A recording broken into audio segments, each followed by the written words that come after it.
اعوذ باللہ من الشیطان الرجیم، بسم اللہ الرحمن الرحیم، السلام علیکم ورحمۃ اللہ وبرکاتہ۔ میں teacher Shabir Ahmad Khan, government primary school Kheta Nowgam, zone Mawar, ضلع کپوارہ سے آپ سے مخاطب ہوں۔ پیارے بچوں، آج ہم فورتھ پرائمری کا اردو پڑھنے جا رہے ہیں۔ آپ اپنی کتاب کا صفحہ نمبر 25 اور 26 نکال کے رکھیں۔ بچوں، وہاں اوپر لکھا ہے ریڈ پین سے پڑھیے اور سمجھیے۔ پہلے اس کو پڑھنا ہے اور اس کے بعد سمجھنا ہے۔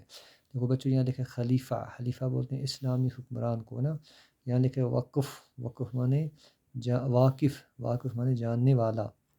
ریا، ریا مانے عوام۔ خبر گیری، نگرانی، دیکھ بھال کر لیں، کسی خبر گیری مطلب ہے نگرانی کرنا، دیکھ بھال کرنا۔ گشت، گھومنا۔ دم بھرنا، دکھی ہونا، رنجیت ہونا، رنجیدہ ہونا۔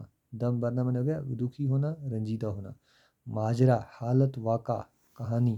کیا ماجرا ہوا نا، کہانی کو بولتے ہیں۔ دیکھو بچوں، آپ صفحہ نمبر 26 پہ دیکھو آپ، سبب، سبب مانے ہو گیا وجہ، کیا وجہ ہوئی، کیا سبب ہوا۔ بھوک کے مارے بلکنا، بھوک سے تڑپنا، بھوک کے مارے بلکنا مانے ہوگا بھوک سے تڑپنا۔ بیوہ مانے وہ عورت جس کا خاوند مر گیا ہو، جس کو ہم بولتے ہیں بیوہ، رنڈیز کو، وہ عورت جس کا خاوند مر گیا اس کو بولتے ہیں اردو میں بیوہ۔ پھر یتیم، جس کا باپ مر گیا، جس کا باپ مر جاتا ہے اس کو ہم یتیم بولتے ہیں۔ بیت المال، بیت المال بولتے ہیں بچواری سرکاری خزانہ، وہ خزانہ جس میں مسلمان اپنے صدقات وغیرہ جمع کرتے ہیں اس کو بیت المال کہتے ہیں۔ جیسے مسلمانوں کی وہاں حکومت ہو، پھر وہاں صدقات وغیرہ، زکوٰۃ وغیرہ کا پیسہ جمع کیا جائے، پھر غریبوں کو بانٹا جائے، اس کو بولتے ہیں بیت المال۔ امیر المومنین، امیر المومنین لگا ہو گیا مسلمانوں کا سردار، مسلمانوں کا بادشاہ، خلیفہ، مسلمانوں کا حکمران، اس کو بولتے ہیں امیر المومنین۔ کیا بولتے ہیں؟